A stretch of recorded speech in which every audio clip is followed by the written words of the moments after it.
Welcome back to the channel. Today we'll be taking a look at the Transformers Legacy Leader Class Blitzwing.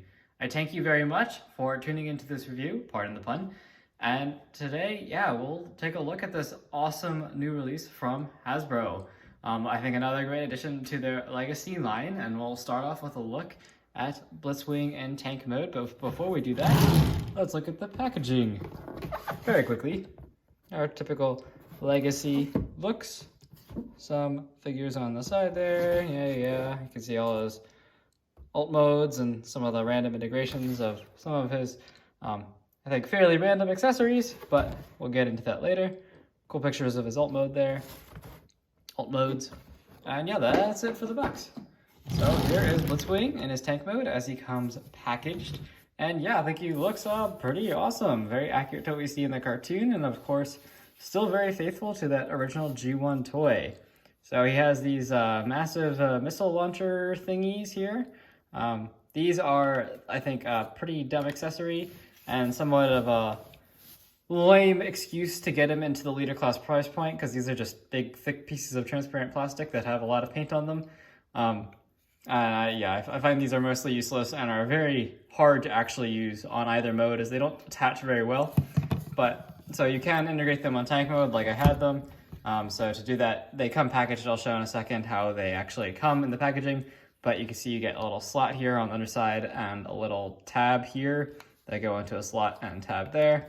And I mean, it is a little bit fiddly to get in there, and it's not the most secure connection. So I don't know, I'm definitely not a big fan of these, but they're actually fists, or I guess laser hands, whatever you want to call them. 6-fingered laser hands. Very weird.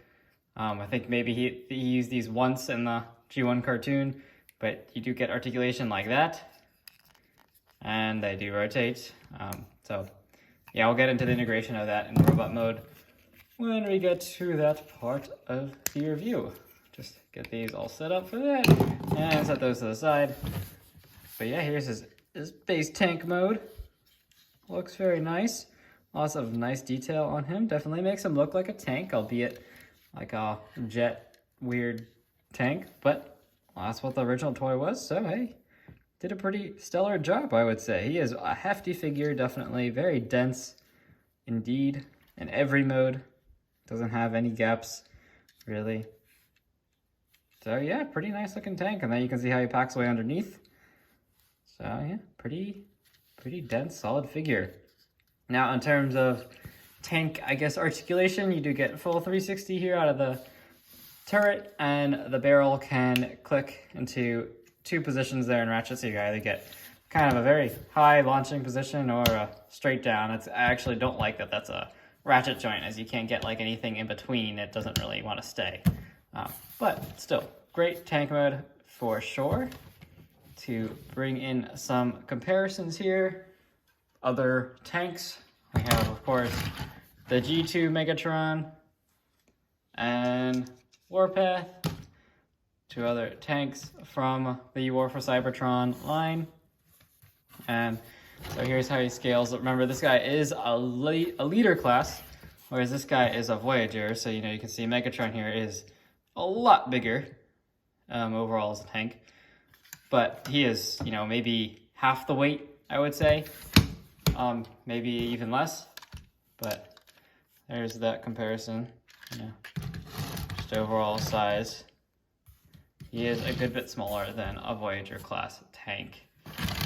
Now, I will say I really am not a fan of this guy, as he does have a fair amount of parts forming, and it's fairly cheap feeling overall, and this guy definitely has much more solid plastic, so there's that. And of course you do actually get an articulating barrel on him, whereas you don't on either the Siege or Earthrise or Kingdom or G2 versions. So I would say as a tank, definitely much more superior Blitzwing. And then in terms of a size of deluxe scale, yeah, he dwarfs Warpath, as he should. He's a leader class. Or at least that is how he's packaged, and that is his price point. So yeah, there are those comparisons. And now for the question is if he is blast effect compatible on the turret, and the answer is unfortunately no. That is not a 5mm port. So that is a bit unfortunate. but I believe his hand things are in fact blast effect compatible. Yep, so you can have him blasting. If you use these as the rocket launchers, you could have him blasting from those if you so desire.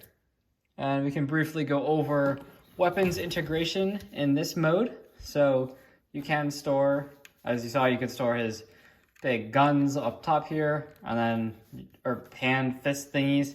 But then you can also integrate both of his blasters onto the sides, like that. And the sword, wherever you so choose. I guess you can mount it on top here. You know, whatever you want to do. Plenty of ports on this guy to mount the weapons as you so choose. And I think he actually does look pretty cool. Like, you know, you can make him into a pretty mean looking battle tank. That's kind of redundant, but you get the point. So, yep, that is weapons integration for tank mode. Now, the instructions for Blitzwing show the transformation from tank, as that is, it comes packaged. It goes from tank to robot to jet mode, but for a bit of variety and to give you some help in, you know, playing with your own version if you pick them up, I will go over the transformation from tank to jet to robot mode. And before I do that, I just want to direct you to the links in the description below. You can pick yours up over at All Time Toy Store. They have them in stock. That is my local toy store and my go-to for all my Transformers and Star Wars figures. They have tons of awesome stuff, so be sure to check them out. And as always, if you like my videos, please remember to hit that like button and subscribe to the channel to keep these reviews coming. Blitzwing would certainly appreciate it. So let's get into transformation into jet mode. So to begin, you just want to take these tread pieces and you kind of want to lift them out from underneath of this side section there, and they will just tab into place like that. Repeat the same thing on this side. And then you want to just disconnect this whole side assembly, but just this back part. You don't want to do anything about the sides. Go ahead and do that. And then we also want to stow away the barrel. So to do that, you actually do have like a little opening back here, and you can open this up, and it actually does reveal some nice sculpting on the interior there, which, you know, they definitely didn't have to include given that you never see that in any of the modes, but I am definitely thankful they did. It looks really cool, and it can almost pass for an interior of the tank. Just want to fold the barrel in, close that back up, and then we can proceed to angle these pieces up, and you can see we get a tab here that goes into a slot there. So just angle that double hinge, and it is on a fairly stiff joint at the base. I will say, out of the packaging, this guy definitely has some pretty stiff points in the transformation, but once you transform a second time, it gets pretty simple from there. And we do want to rotate this turret around. I've already clicked that into place, but you know, I just want to rotate turret around. There we go. Sorry about that. Rotate turret around. And now get these clicked into place, like so. Repeat the same thing on this side, of course. Get it clicked in, like that.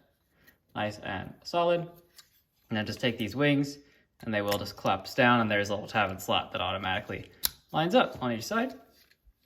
Next, we want to dislodge kind of this whole back section here to really help in getting him into jet mode, as we have to get the wings out. So to do that, you just detach the back here, and then you also need to detach at the front here and just kind of lift up. And there are a lot of other joints in here which will be used for robot mode, but for jet mode, we are just merely using them to get access to the wings, which are folded up inside of his legs like that. So you just want to pull them out. And then that tail fin also, you want to make sure you disconnect. It will kind of automatically do so if you flip out the wings, but don't want to force the joint. So there you go. Then you can just tab the legs back together and bring this whole assembly. Well, before we bring that whole assembly back down, we do want to shift these arms back so they store underneath the wings. So same deal here, another big kind of double hinge joint scenario. And there is a tab on his waist here that goes into a slot on that big double jointed section. And just line that up and it clicks into place very nicely. Same thing on this side. Again, yeah, some of these joints are very stiff, but the figure is pretty solid build quality. Definitely much better than that Earthrise Megatron mold. Now we can proceed to bring this whole assembly back down, and we got 2 slots here that line up with 2 tabs back here, along with 2 slots on the inside here that tab into slots on those shoulder pieces. So just line everything up, should all tab into place fairly easily. Of course, with its minute challenges here and there, as is always the case on camera. Apparently Blitzwing is a bit camera shy.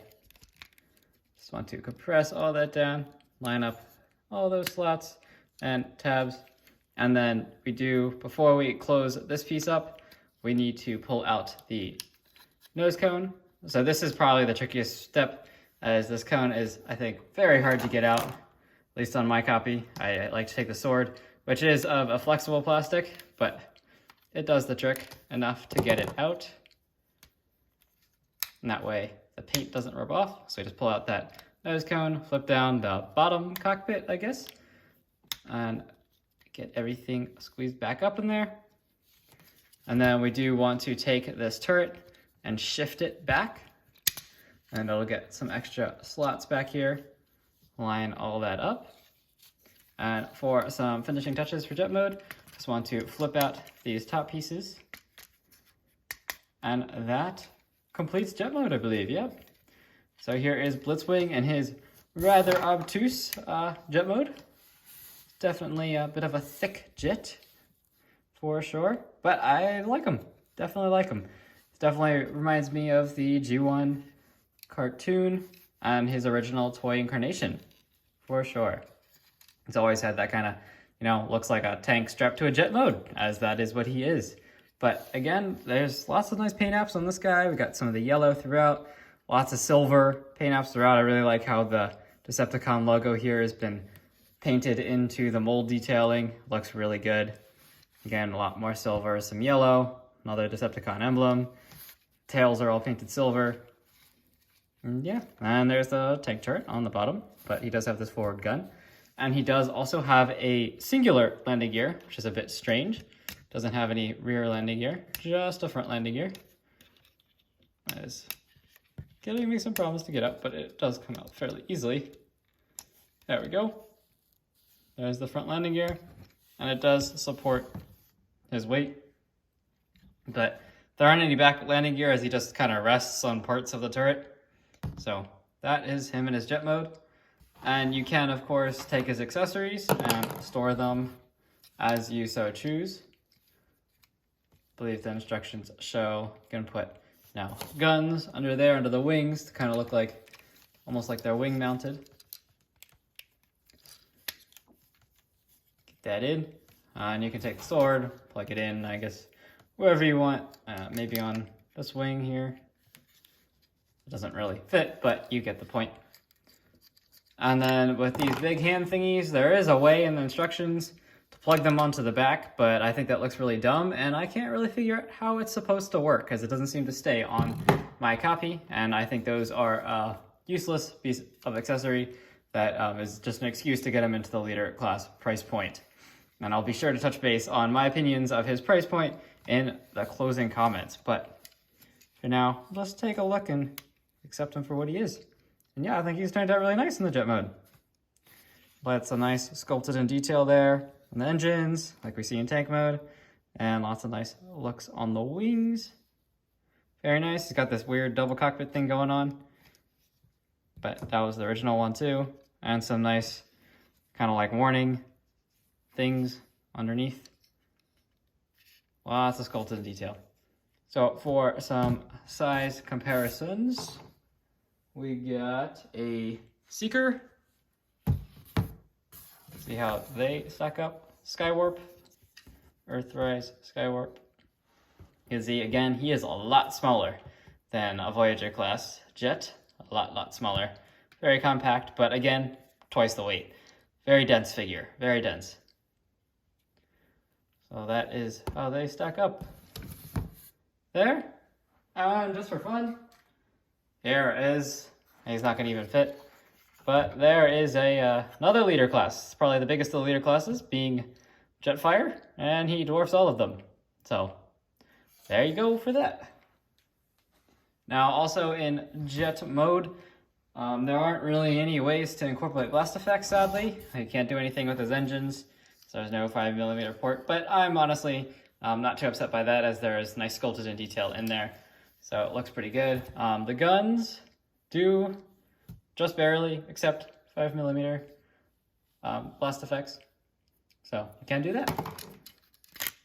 Remove his accessories, and let's get him into robot mode. So to begin, tuck in that forward landing gear, and we kind of just explode him from here on out. So we want to dislodge that chest piece there, and then detach all of these parts in back,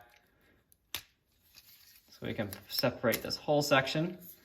And then we want to bend up here, just above this piece, so we get something that looks like that.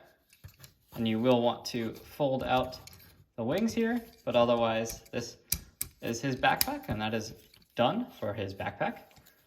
Then we want to take these sections. Let's first fold down the fronts of the wings there. Then we can take these sections, which are his shoulders, snap them in place up here. That. Now we can come down to the legs. And since we already have the wings out, this is fairly straightforward.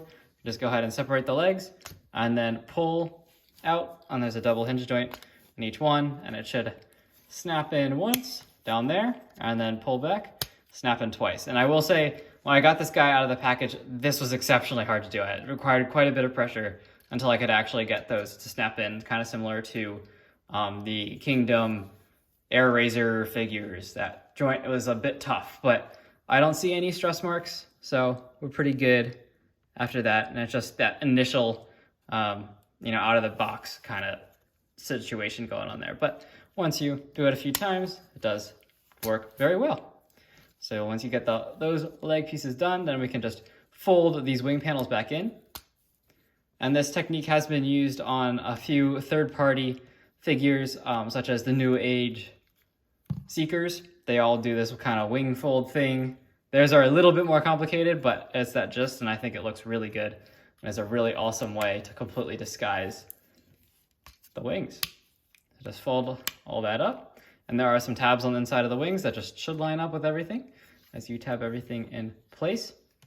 Then next, we do want to extend out the feet here on each side and go ahead and flip the tail fins so they're facing front. This will be his front.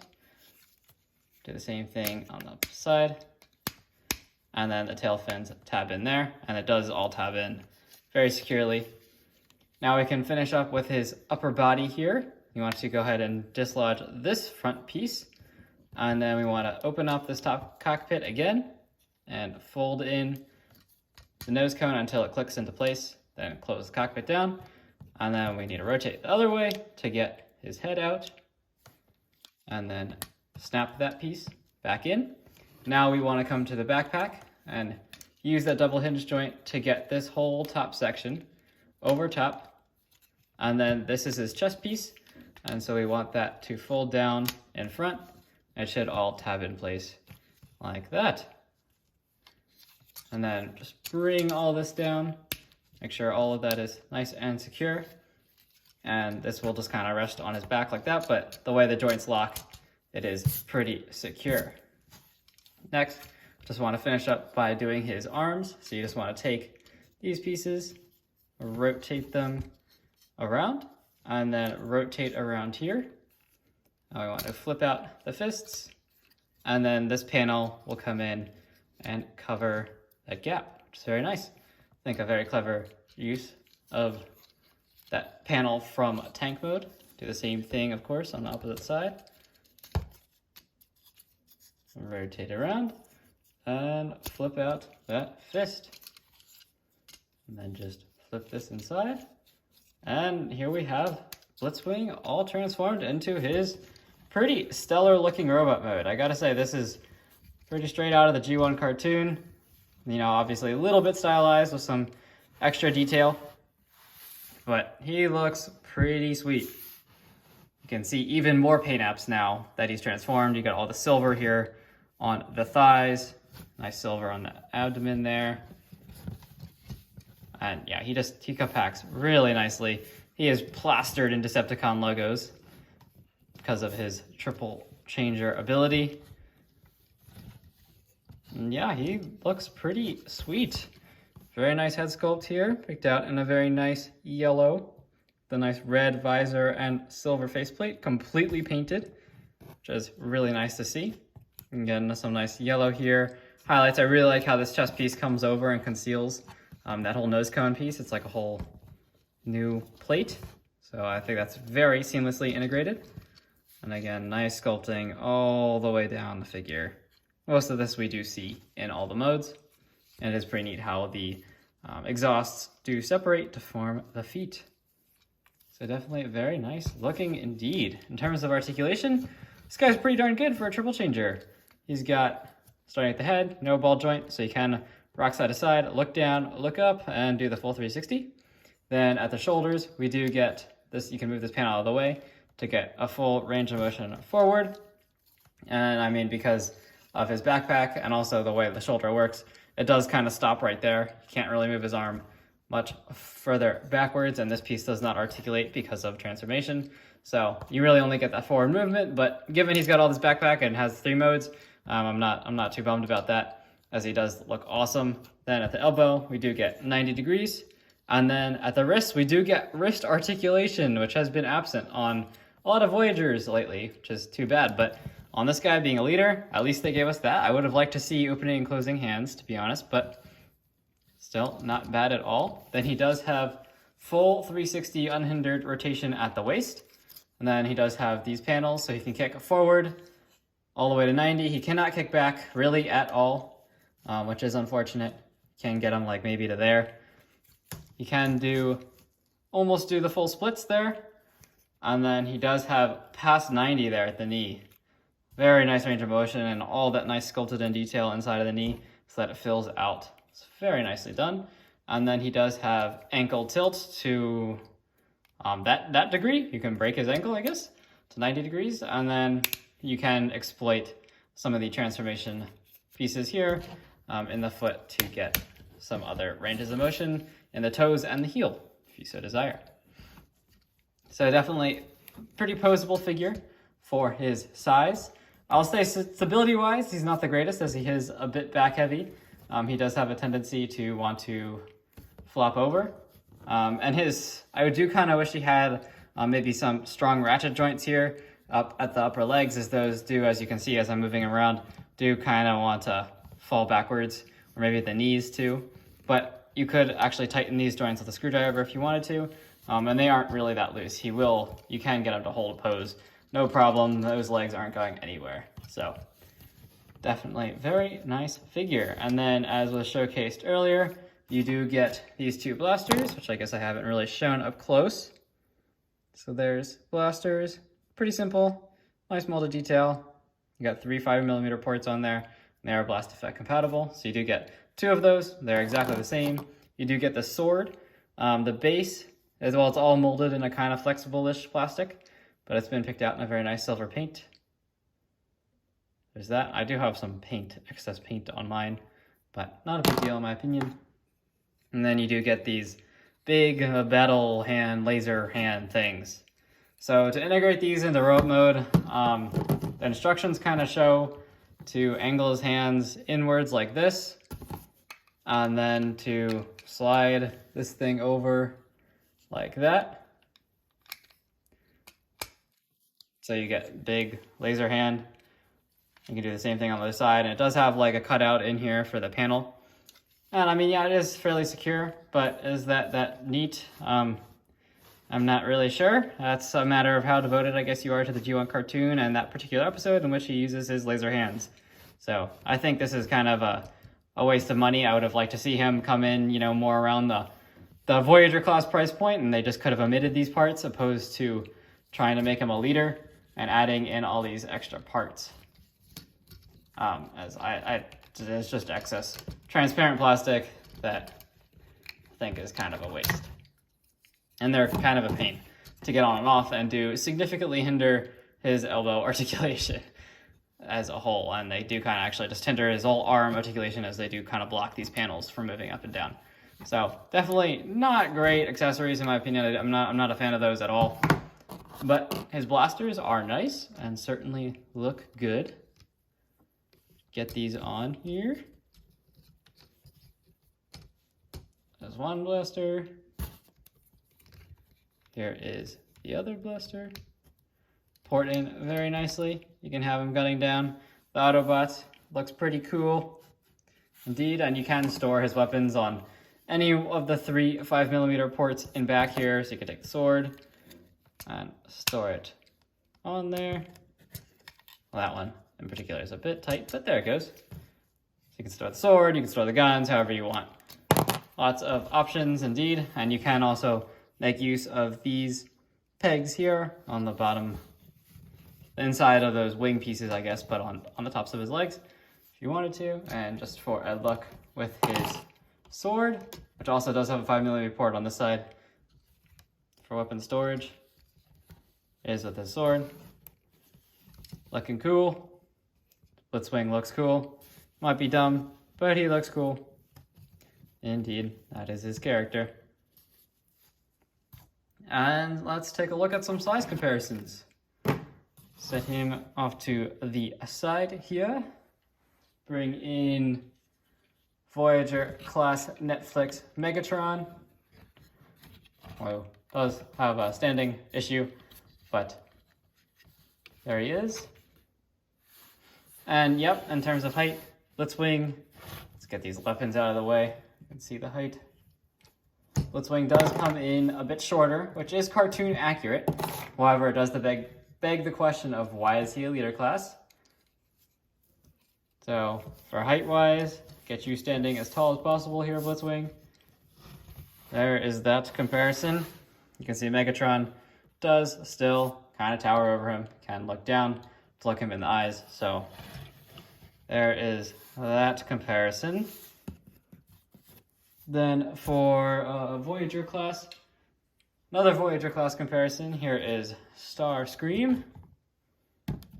And Starscream is a bit, head-wise he is shorter, but in overall height he is just about the same as Blitzwing, if you include the intakes here in Blitzwing's cannon. So he's about the same height as a Voyager overall. And for one more comparison, here he is with Earthrise Prime, who is also a leader class and comes with this massive trailer. Not so massive, it could have been a lot bigger, but same price point. So just for a sense of bulk plastic, whereas, you know, with Prime, you get him and the trailer and his gun. With Blitzwing, you get Blitzwing, who's a very dense figure, much denser than Prime, for sure. You get a sword, 2 guns, and big hands. I definitely would have preferred trailer to 2 big hands, but, you know, Blitzwing doesn't use a trailer, so I would have preferred Blitzwing to be a Voyager class. Why is he marketed as a leader class? I'm not really sure. It comes to the same thing as figures like Hot Rod and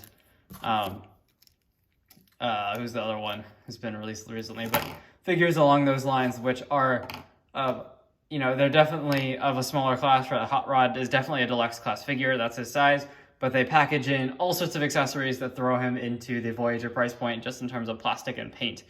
With Hot Rod especially, it is largely just paint, and then I guess also engineering-wise. He is a very complex figure. I do love Hot Rod, and I mean, a lot of other people love Hot Rod, and of course he's a quintessential part of the 86 movie. He is the main character, so, you know, Hasbro definitely took advantage of that character in particular to upcharge him just because they knew everyone would want him. And I mean, his accessories at least are very applicable to the figure, I would say, and are a ton of fun, but I don't understand the point of these hands, honestly. They're pretty lame. I would have much rather this guy be in the Voyager price point, or maybe like come in at like $40, $45, instead of being in the $55 range. I don't think that's fair, as, you know, he's like you can get like Prime's trailer or Blitzwing. Like, come on. I mean, Prime is, you know, of course, Prime himself is a Voyager class figure who is still taller than this leader class, but he comes with the whole trailer.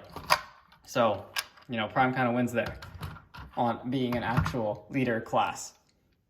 Now, of course, there's the argument that Blitzwing has a ton of paint and is very complicated in engineering. Definitely. I definitely think he's worth picking up for sure. He's a fantastic figure. Highly recommend him. Again, go check out the link in the description. Just be conscious of the fact that he is in the leader class price point. But I would still, regardless, despite that drawback of his extra accessories, I still do think he is a fantastic figure. Potentially the best. I think, in my opinion, he is the best mainline Blitzwing we've ever gotten, especially at least when it comes to G1 representation. He is spot on. Love him very much. Highly recommend him. Thank you again for watching my videos. Please stay tuned for the next review. Thank you. Please remember to like and subscribe to the channel, and I'll catch you in the next video.